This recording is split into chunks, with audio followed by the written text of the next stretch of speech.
Wow, what a start to round one of the AFL season. We've witnessed some nail-biting finishes and also some big dominant smashings of teams showing their dominance as they kickstart their 2026 campaign. Let's get into reviewing all the games that have happened so far as we are recording now on the Sunday. So it'll be all Thursday, Friday and Saturday games. So let's get into reviewing all those matches right now. Let's go.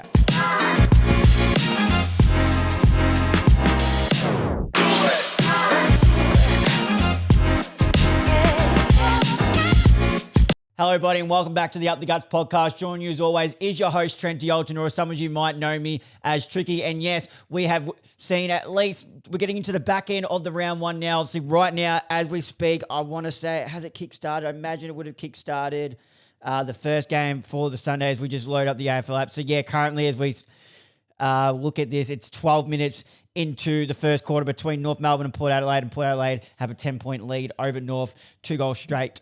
Port Adelaide to North, just the 2 behind.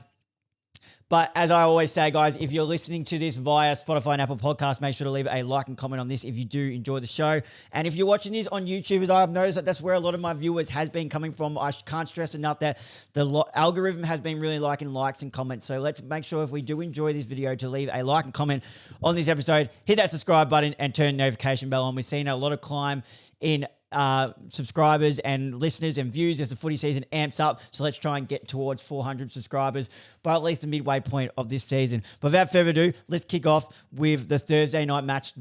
What should be the opening match, round one, or if we're going to play opening round, every team should be playing. But the traditional opening game to kickstart the season, let's review Richmond and Carlton. All right, Thursday night, one of those close finishes, as I mentioned in the intro, between Carlton and Richmond, and it was the Blues getting their first win of the season after a disappointing display in opening round. 10-15-75, defeating the Tigers 9-17-71. And I can't stress this enough. The Carlton, while they've won it on the scoreboard, they didn't win this game.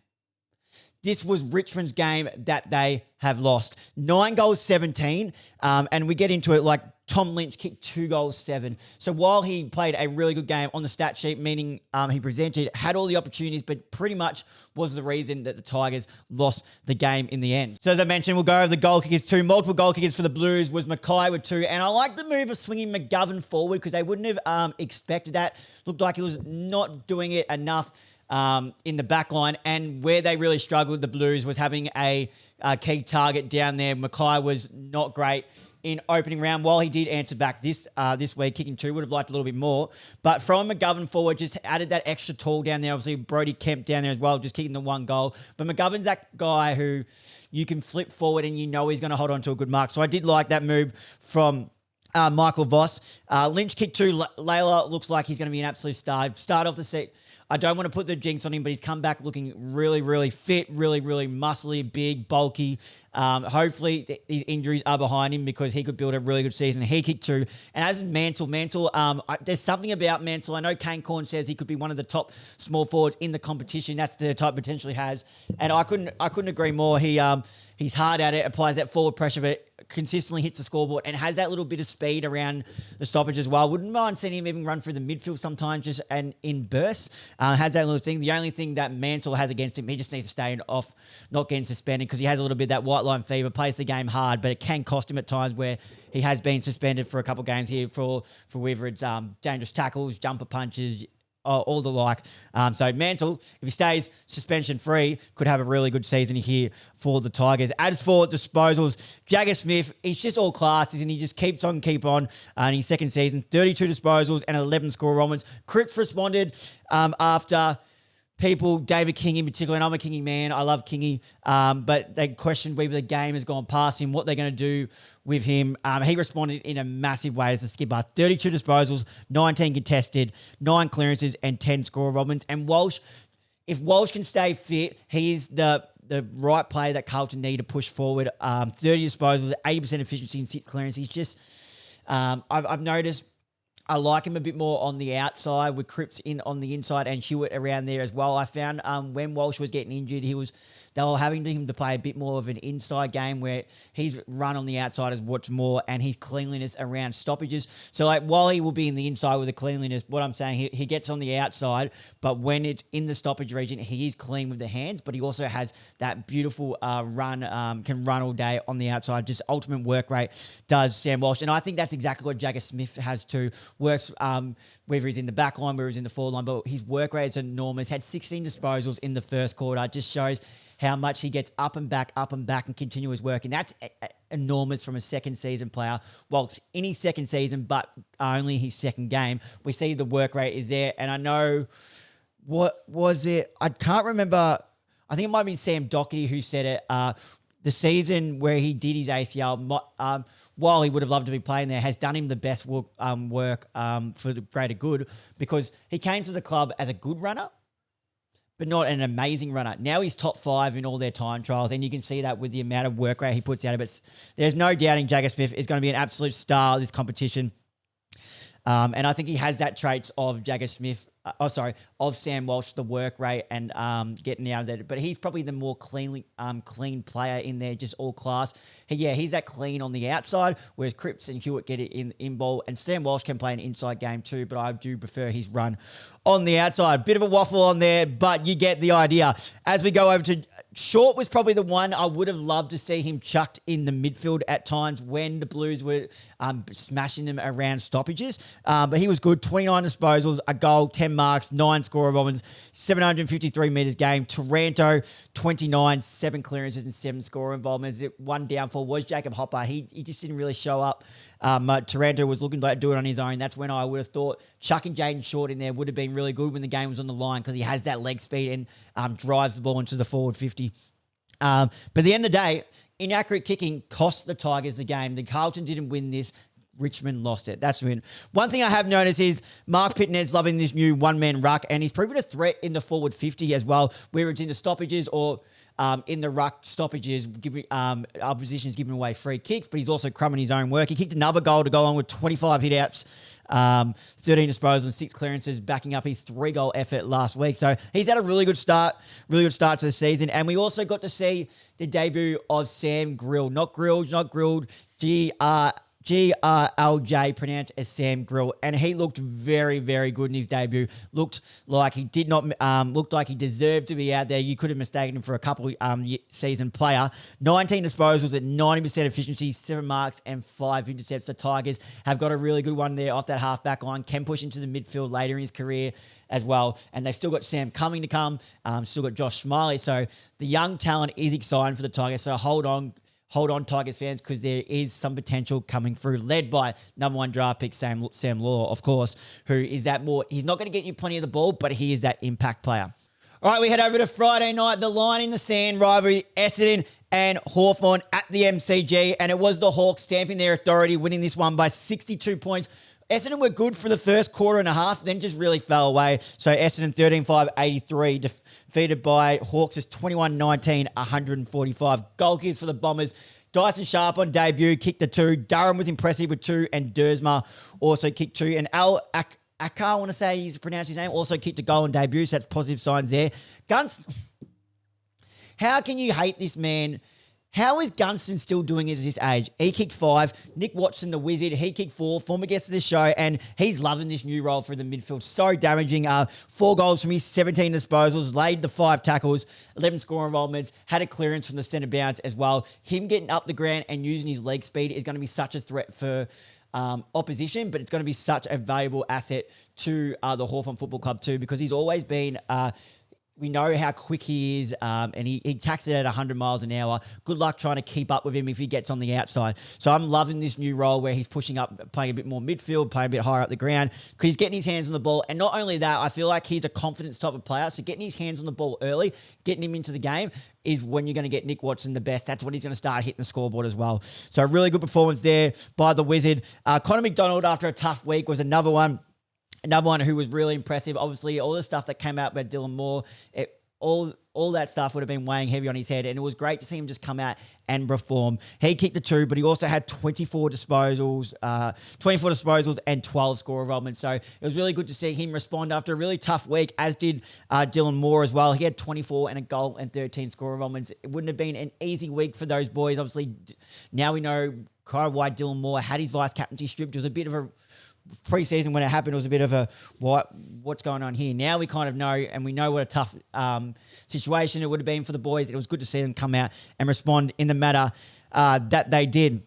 Weddle also kicked 2. He was damaging, but I'd still love to see him just throw him in a spot. Like, half-back is my preferred position for him, but he was good, I might add. And Ned Reeves coming into the side, kicked 2, improving a threat. I want to see how much hit-outs did he get, and like how much time did he actually spend in the ruck, because he was proving. So if we go here, 2 goals, 12 disposals, 17 hit-outs. How many ruck contests did he attend? So 34 ruck contests and 17 hit-outs. It's going with 2 goals, 12 disposals, and 4 clearances, 3 marks. I thought he was really good. It was almost like Hawthorn had gone past him now with the emergence of Lloyd Meek. But if he's going to put in performances like that, there's no reason why they can't play that 2-man ruck with now the 5 players on the bench as well. Now, it was going to be an interesting one always with Merritt coming up against the team he tried to get to in the trade period, but he was just all class, and this is why Zach Merritt is so good. All the talk going, what's going to happen in this? He just goes, puts it behind him and just goes about his business. 32 disposals, a goal, 8 score involvements, and 599 metres. Game was easily best on ground for the Bombers. Sorry, nearly said the Hawks. he nearly was in a Hawthorn jumper. Redmond was also the pick of the defenders down there. 26 disposals, 100% disposal efficiency, 8 rebound 50s, and 558 metres gain. As for the Hawks, they really piled on. Sicily is officially back. He's got off that injury now. This is the Sicily, the All-Australian Sicily that we all expected. And why we're so harsh on him? Because this is the performances that we know he can deliver.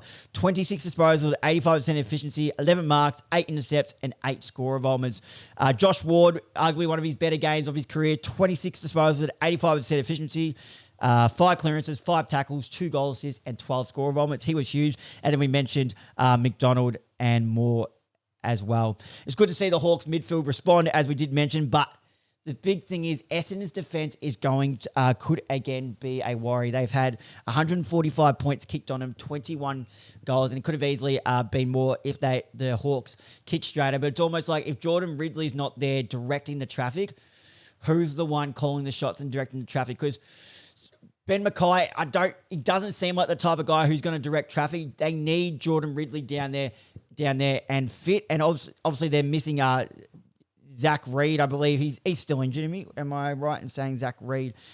Yeah, so Zach Reid's still injured, but Jordan Ridley is the one who's down there, consistently plays his role and directs traffic. So without Jordan Ridley down there, the Bombers could see some more big scores kicked on him in that defence. It is a big watch and a worry for the Bombers.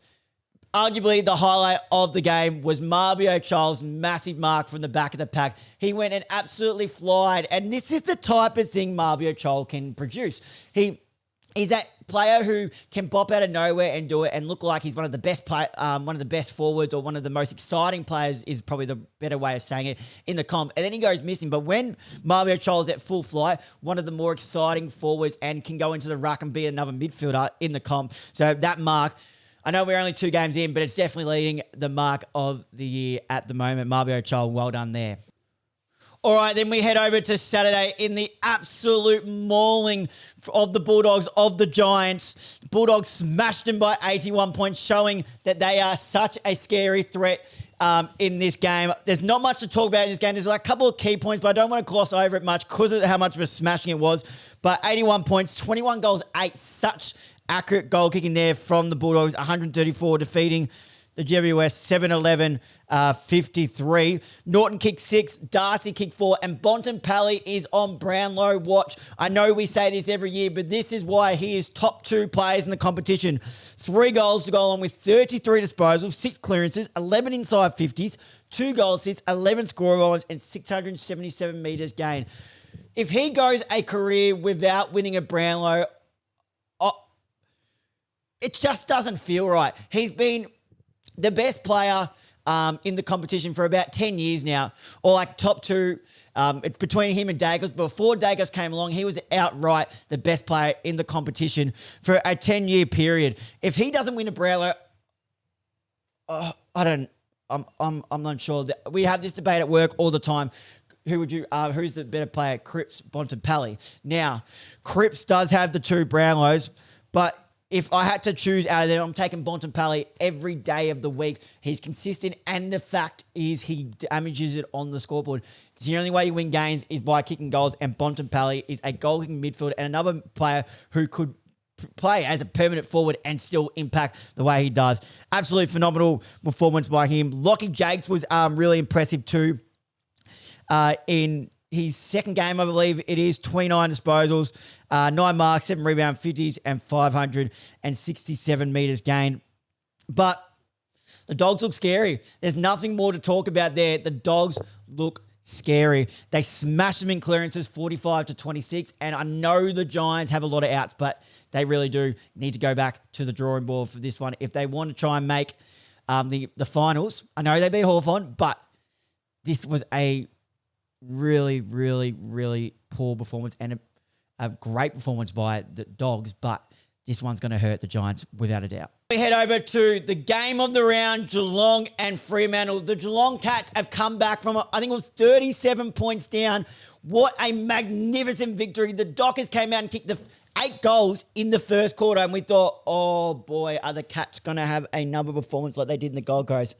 But not without Shannon Neale standing up and kicking 5 goals. He was absolutely enormous and had the GMHBA stadium shaking. We had a message from former co-host Holty. He said, Cats review, we're back, baby. And Shannon Neale, he is absolutely up and about after that performance. But not only is Shannon Neale, so 16-14, 110 defeated, 14-16, 100. Not only did Shannon Neale kick 5, Cameron kicked 3, and Manor has to be one of their more important players, forward of centre, just always gets his job done. He kicked 3 as well. Dudley was impressive for the Dockers. He kicked 3 to go along with 10 disposals and 8 score involvements. Tracy and Bolton also all kicked 2 apiece. Max Holmes and Smith both responded after Geelong's midfield was smashed last week. Holmes 32, 5 clearances, 8 tackles, 7 inside 50s, 10 score goals, and 657 metres gained. Bailey Smith 31 disposals, 2 goal assists, 1 goal, and 673 metres gained. Stewart was enormous off that half-back line. 27 disposals, 85% efficiency, 10 marks, 8 intercepts, and 7 rebound 50s. And Myers' kicking is just so lethal and so important for the Cats. 25 disposals, 88% efficiency, 3 goal assists, and 8 score runs. Sarong put in an absolute, nearly a performance that got them over the line. There's not much more Sarong could have done. 30 disposals, 8 clearances, 2 goal assists, 11 score involvements. 11 score involvements, kicked a goal himself to go along with 616 metres gained. Jackson is a ruck. That is all I want to say. He has gone well past Darcy in the ruck debate. He is a ruckman who is going to get, with the new rules, going to be so valuable around the ground as well. 27 disposals. He had 22 hit-outs, a goal, 10 clearances, 8 tackles. So then he becomes another big body midfielder, which is so crucial to the Dockers, and 8 score runs. But it was all about Shannon Neale stamping his authority on it. And is this the wake-up call the Cats needed? I know it's only 2 games in, but does this get them fired up? A win like this at home when their backs were against the wall, they were out of the game, the Dockers were well on top, and they come off and perform a performance like this. It is so crucial early in the season that you bank your wins at home, and Geelong have just done that.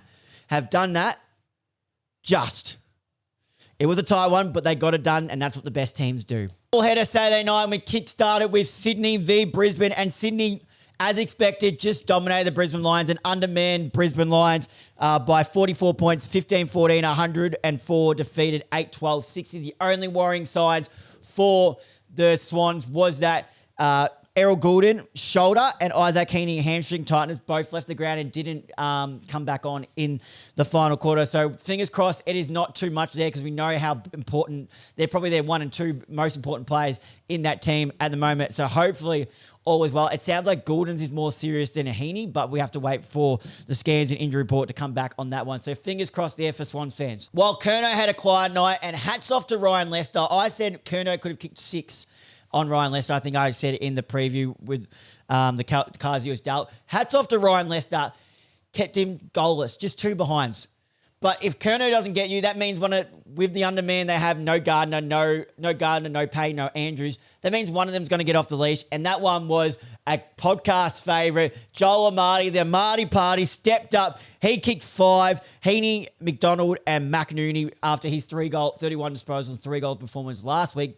Backed it up with 2 goals and 23 touches this week. So they were the multiple goal kickers. Revel and Charlie Cameron, the multiple goal kickers for the Brisbane Lions with 2 apiece. Riley Byth had probably one of his best matches of his career. 28 at 86% efficiency, 7 score involvements, and 574 metres gained. And geez, Tommy McCartan played unreal. If we were doing our team of the week still, he'd have a key defence spot locked without a doubt. 27 disposals, 85% efficiency, 8 marks, and 10 intercepts. And Blakey just does what Blakey does. We saw him do some centre bounce work and get some centre bounce clearances as well. But he's one of the best halfback runners in the competition. As an All-Australian Blazer, backed it up to 25 disposals, 92% efficiency, a goal, 10 intercepts, 8 rebound 50s, 7 score involvements, and 605 metres gained. Sheldrick also had 25. Dane Zorko and Lachie Neale battled their heart out, did all they could, but it just wasn't enough because they were undermanned. Zorko 30, 11 marks, 8 rebound 50s, and 669 metres gained, while Lachie Neale had 28 and 9 clearances. As I said, the Swans dominated undermanned Lions, kicking the first 7 goals of the game and just didn't really look back from there at all.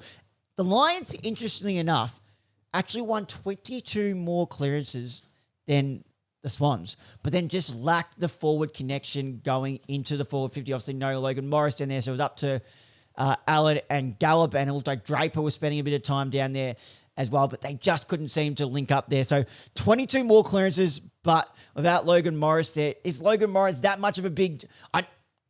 Logan Morris is a great player, but I don't think he's 7 goals difference in this game. Is that a question mark that they're going to have? Oscar Allen's still trying to find his feet at the new club. We'll wait to see. But Lions are now 0-2, back-to-back premiers, but they've been in this position for, so do not write them off just yet. You would be stupid if you do.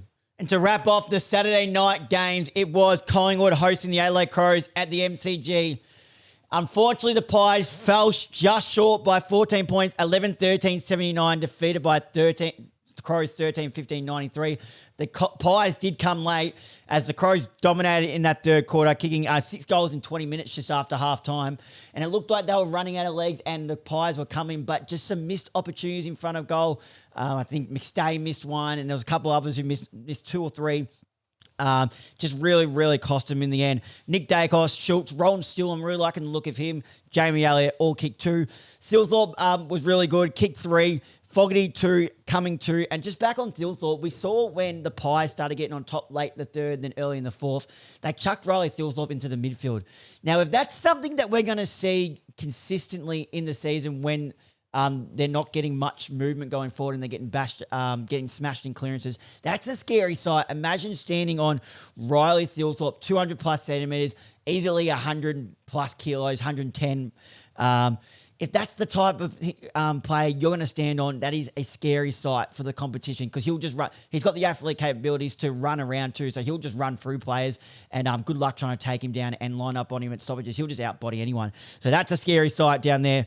Nick Dacos, 33 disposals, 2 goals, 10 inside 50s, 8 score rolls, and 790 metres gained. It looks like Dan Houston is finally finding his feet at the Magpies after a disappointing first season there. They're giving him the ball a bit more, 32 disposals, 11 marks, 10 intercepts, and 712 metres gained. That's exactly why they got him at the club. So that's the type of performance that they'll expect from him more often now. Josh Dacos also 28, 86% efficiency.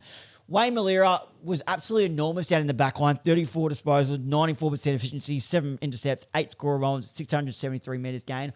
Worrell was kept quiet later in the game, started off like a house on fire. I just want to get up how many disposals did he have in the first quarter. If we go disposals, show more, quarter one.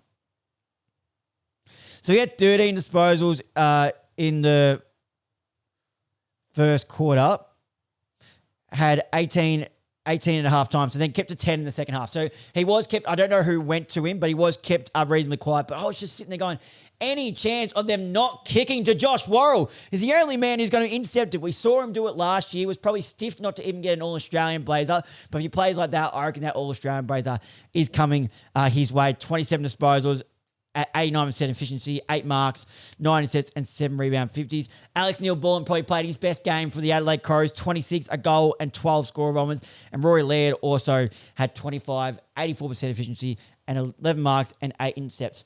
And one of the things that was really, really noticeable about the Adelaide Crows was their pressure around the footy, especially earlier on in the game. It was enormous. The Pies, the pressure they were putting on the Pies made the Pies look fumbly. They just looked untidy with ball in hand. But that was also, I think, built up by Adelaide Crows' pressure purely through the midfield, but all around the ground as well. Their pressure gauge was off the charts.